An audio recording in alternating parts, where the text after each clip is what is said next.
Part 3 Belanja. Kali ini aku membantah karena sudah punya kekuatan berdiri sendiri. Meskipun belum seberapa bagi sebagian orang, tapi bagiku bisa menyelamatkan hidup dari hinaan. Akan ku cari kontrakan sambil buka warung nasi Padang. Belum rumah makan Padang karena uangku belum cukup untuk mengontrak ruko. Alhamdulillah, alhamdulillah. Tak henti-hentinya mengucap syukur atas rezeki ini. Usaha yang menghasilkan. Hinaan mereka cambuk bagiku agar terus kuat dan tak berhenti berusaha dan belajar menulis cerbung. Hari masih pagi.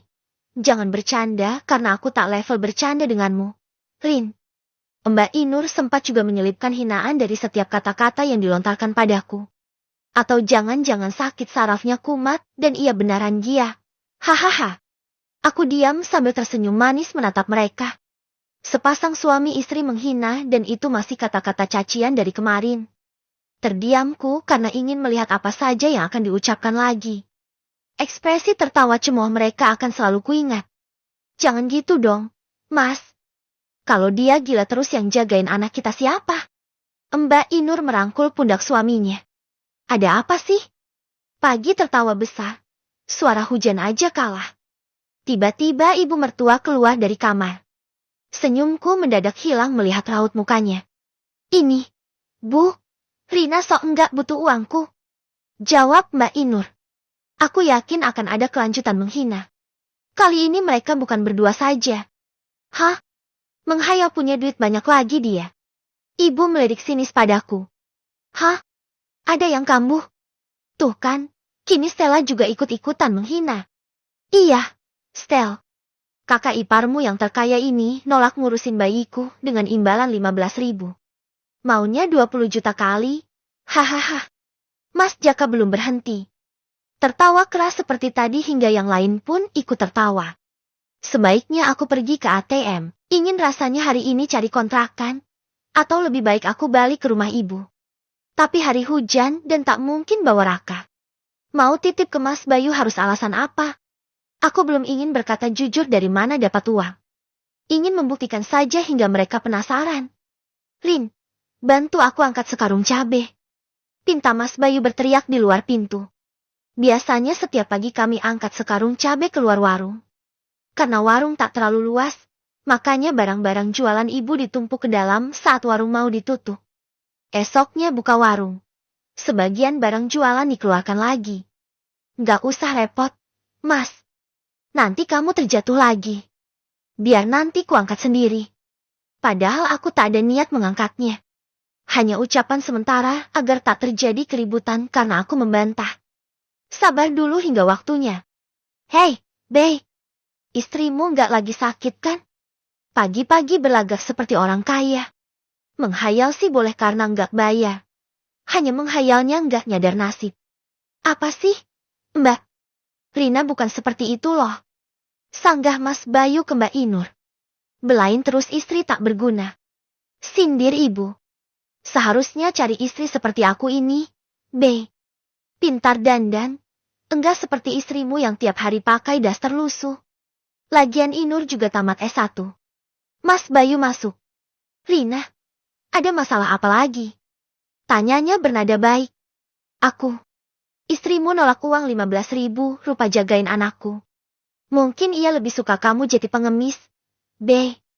Jawab Mas Jaka memotong ucapanku. Jangan gitu ngomongnya, Mas. Mungkin Rina punya alasan lain. Jangan tersinggung dulu. Alasan apa lagi? Lah kalian berdua hanya di rumah aja. Dapat uang dari mana? Untung ku kasih kerjaan jagain anakku.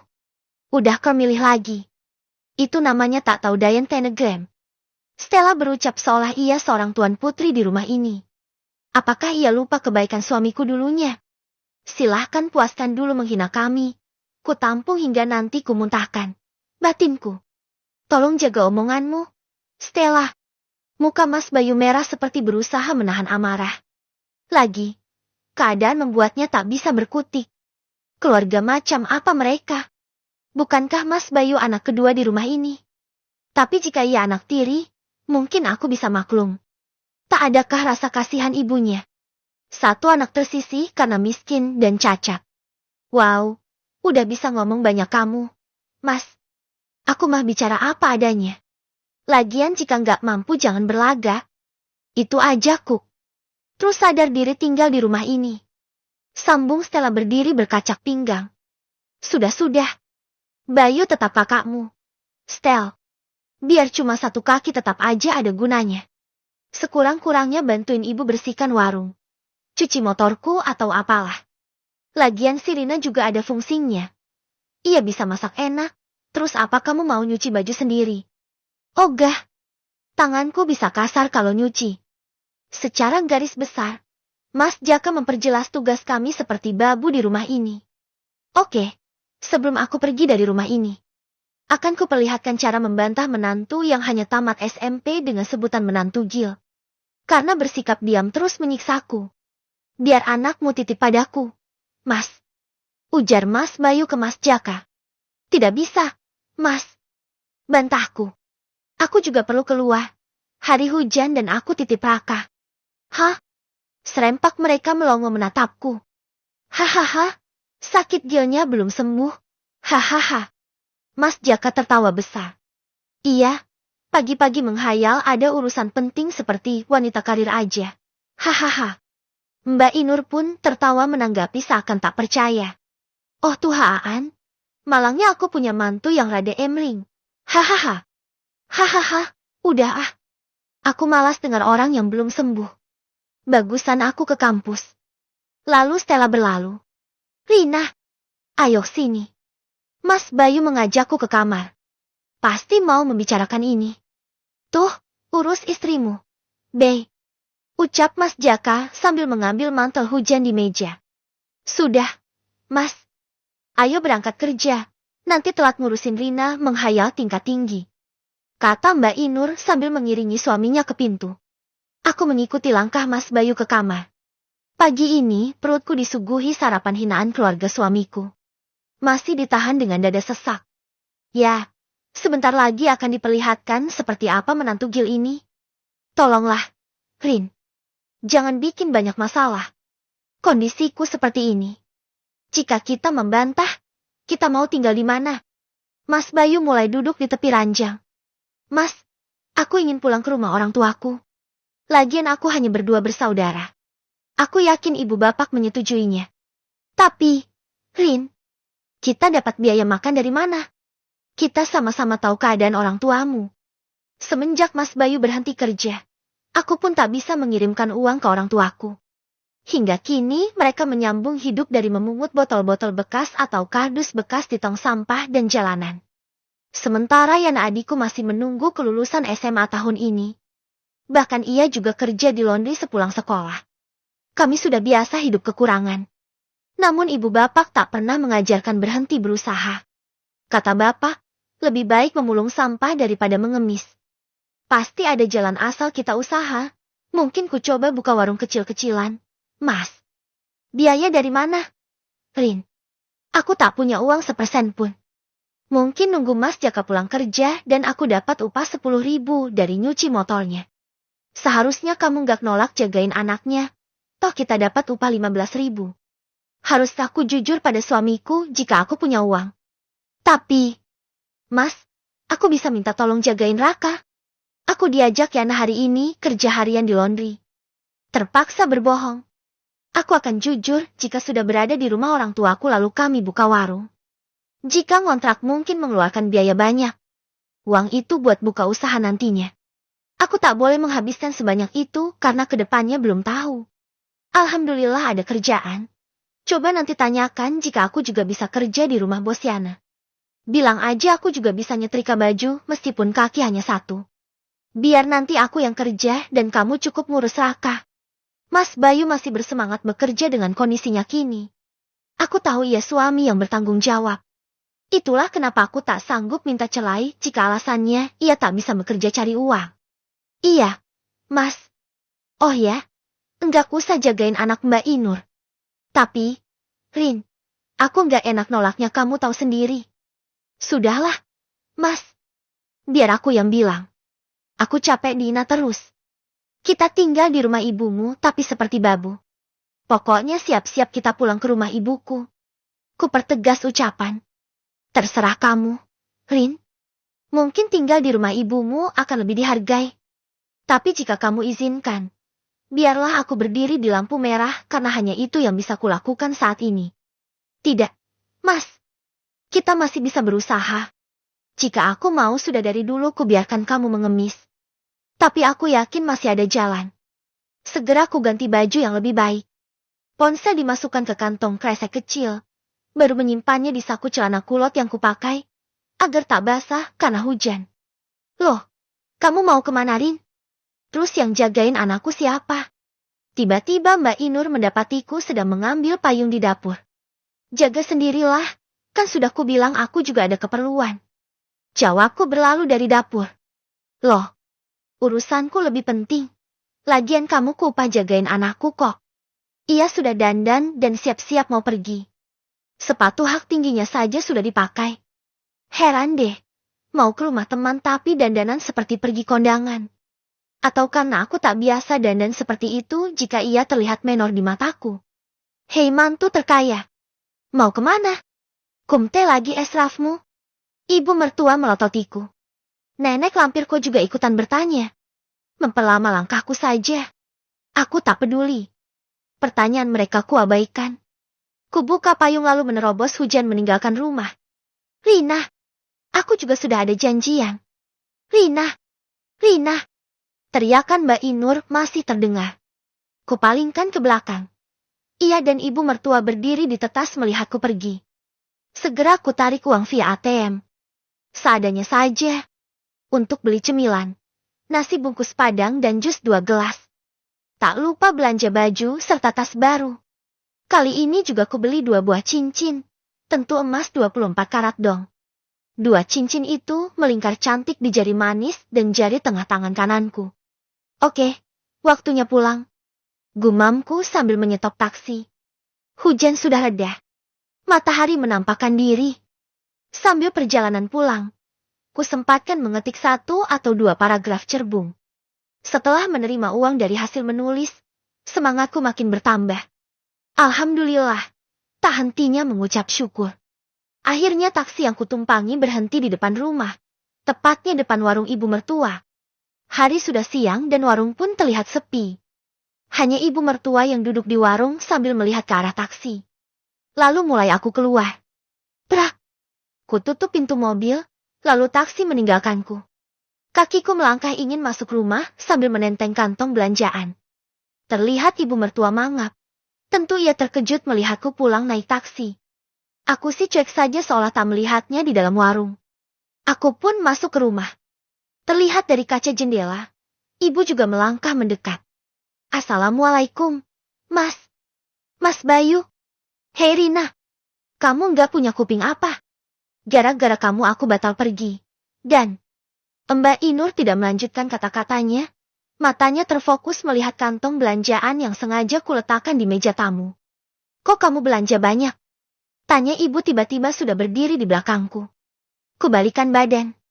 Kini Mbak Inur dan ibu mertua sudah berdiri di depanku. Aku pun pura-pura memperbaiki jilbab yang menempel di kepala, agar tangan kananku terlihat memakai 2 buah cincin emas.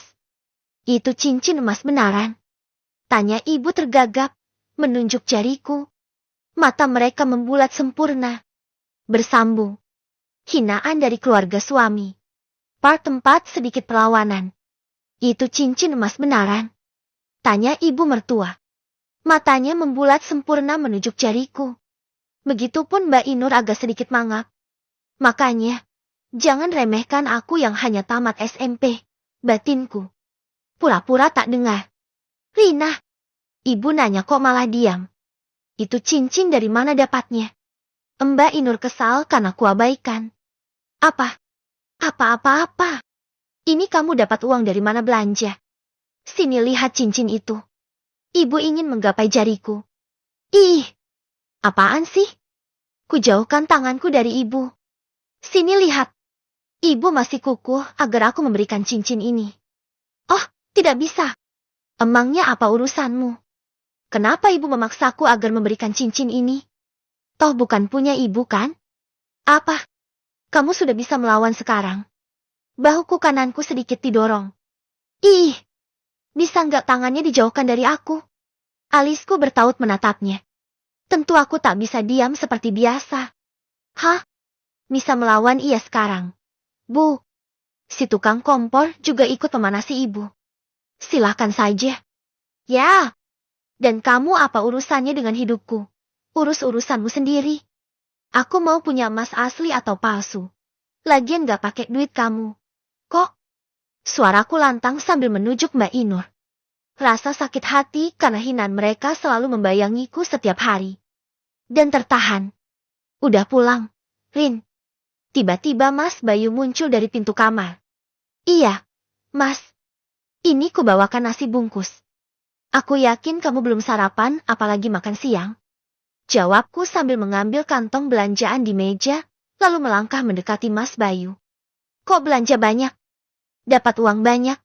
Rin. Iya, Mas. Alhamdulillah aku juga bisa beli ini. Kulurkan tangan kananku memperlihatkan cincin yang melingkar di jari. Hah? Ini, loh, kok banyak? Mas Bayu pun ikut terkejut melihat cincinku.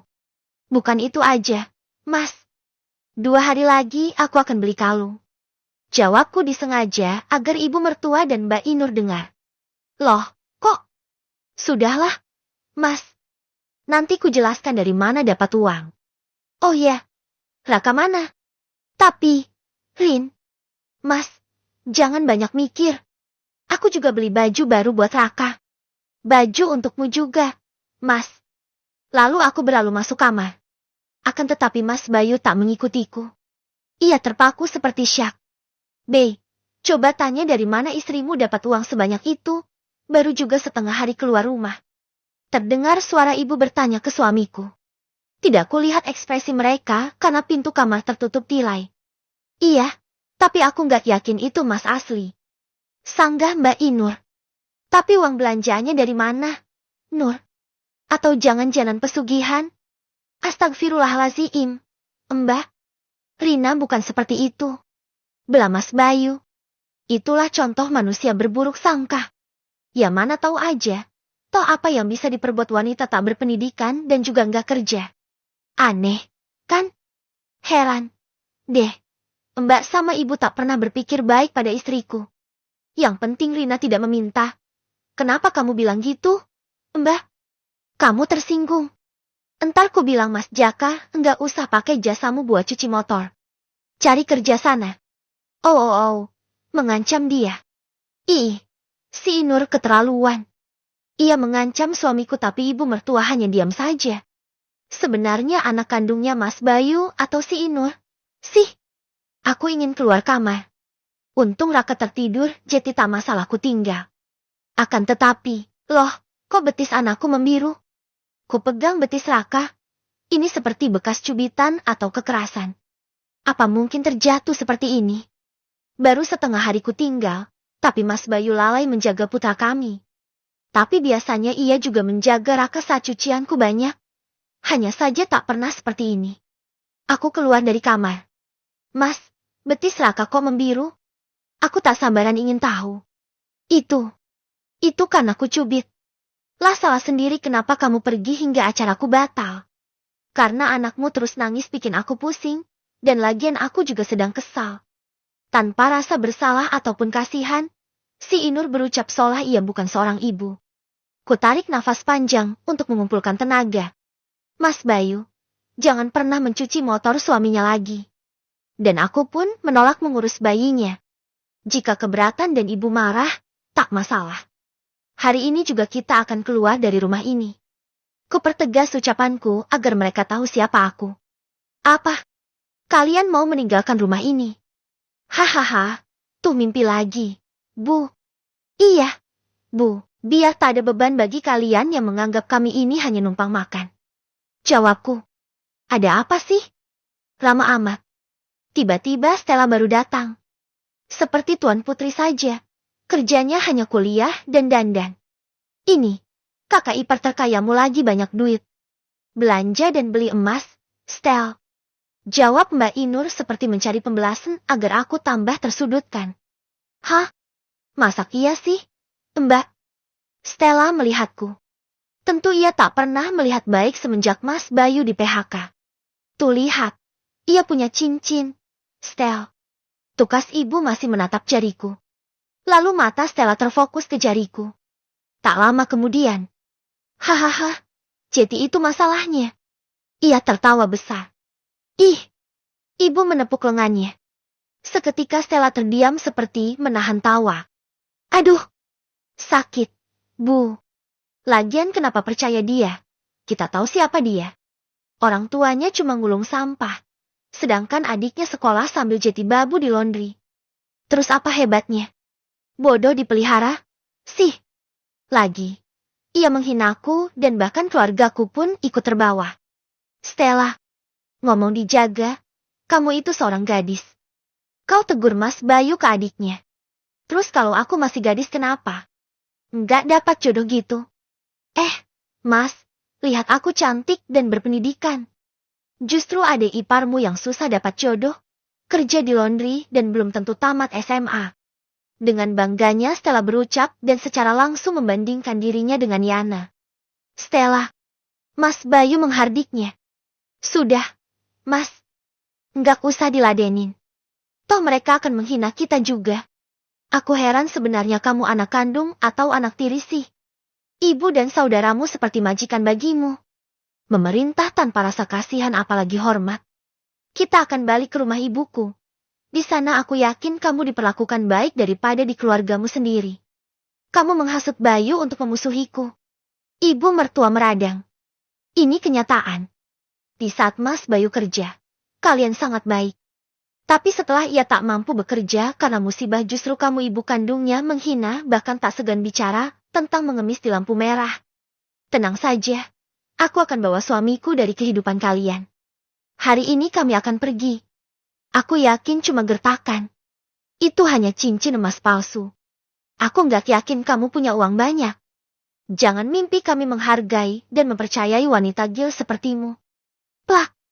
Ku tampar Stella. Sebutan wanita gil sudah sering ku dengar. Kamu menamparku. Matanya melotot sambil memegang pipinya. Astaga, ia benar-benar kambuh. Bu, ucap si Inur. Plak, plak. Kali ini Inur juga tak luput dari tamparanku. Bahkan 2 kali. Berani kamu menamparku. Ia mendorongku. Tapi aku bisa menahan tubuh agar tidak terjatuh. Dan, ia balikku dorong hingga terduduk di lantai. Tentu tenagaku masih kuat. Mengangkat galon atau seember cucian sudah biasa kulakukan. Biar kurus mungkin aku lebih bertenaga darinya. Ibu, Inur ingin bangkit berdiri. Tapi tidak sampai di situ. Aku pun mendorong kepalanya dengan rasa kesal. Sering ia bicara jika aku sakit saraf. Dan ini juga balasan karena mencubit anakku. Itu karena kamu bilang aku wanita gil. Akan kuperlihatkan bagaimana wanita gil akan menghajarmu. Geramku sambil mendorong kepalanya berulang kali. Seperti melempar bola dari tangan kanan ke tangan kiri. Tolong ibu. Jeritnya tak bisa melawan. Tentu ia kalah. Kerjanya hanya bisa dandan saja. Sama seperti Stella. Ini karena kamu mencubit anakku. Kujambak rambutnya. Jika ia bisa meninggalkan jejak di betis Raka, maka ku tarik rambutnya hingga rontok. Sakit. Ibuku. Pegangin tangannya. Bu. Teriak Stella. Entah kenapa ia tak bertindak, hanya memerintah ibunya. Jangan, Rin. Kasihan Inur. Ia masih menyusui. Jangan, Rina. Tiba-tiba ibu menahan tanganku. Ku lepas rambutnya seiring mendorong kasar kepala Inur. Lepaskan tanganku, Bu. Bentakku. Ku tantang matanya yang selama ini tak berani kulakukan. Ibu langsung melepaskan. Rina, kasihan Inur. Ibu mertua tergagap. Sepertinya aku berhasil membuat nyalinya menciut. Apa ibu tak kasihan ke Raka saat ia dicubit hingga betisnya membiru? Ibu tak lihat itu. Ibu sibuk di warung. Rin. Akan tetapi Mas Bayu hanya terpana melihat. Tak ada sepatah kata pun melarang. Hanya saja aku kecewa, ia tak bisa melindungi putra kami. Ini bukan seperti seorang Mas Bayu yang kukenal. Ibu, lihat pipiku sakit. Wanita gil ini harus diberi pelajaran. Stella mengangkat tangannya ingin menamparku. Seketika ku tangkis tangannya, lalu ku pelintir. Sakit. Iya kesakitan. Kamu bilang aku wanita gil? Sini ku tunjukkan kegilaanku. Aduh, sakit. Apa kamu tak bisa menghargai kakakmu? Tidakkah kamu sadar jika dulu bisa tamat D3 dari hasil keringat Mas Bayu? Dan sekarang saat ia tak bisa bekerja seenak hatimu menghinanya. Kamu seperti ular, setelah dipelihara langsung membunuh. Sepertinya aku juga akan buat tanganmu cacat biar seimbang. Ancamku belum melepaskan tangannya. Sakit. Bayu, tolong adikmu. Tangan Stella bisa patah. Bayu. Ibu mertua terdengar sangat khawatir. Lepaskan. Rina. Aku tak memperdulikan ucapan Mas Bayu. Rina. Biarkan saja, Mas. Biar ia juga cacat agar tahu rasanya dihina. Cukup. Rina. Aku tidak mau melihatmu di penjara ulah mereka. Seketika ku lepaskan tangan Stella. Menghela nafas besar. Aku sedikit puas. Aduh. Stella mengernyit kesakitan sambil mengelus tangannya. Anakku menangis. Tiba-tiba Inur berlari ke kamarnya. Padahal tak terdengar. Sudah pasti ia takut. Ibu, ia bikin tanganku sakit. Rengek Stella. Jaka akan pulang dan kamu, Rina, akan dapatkan balasannya. Lalu ibu menarik Stella menjauhiku. Aku menanggapi tersenyum sinis. Akan kutunggu apa yang bisa dilakukan putra pertamanya. Bersambung. Hinaan dari keluarga suami. Part 5, mereka mentertawakan aku.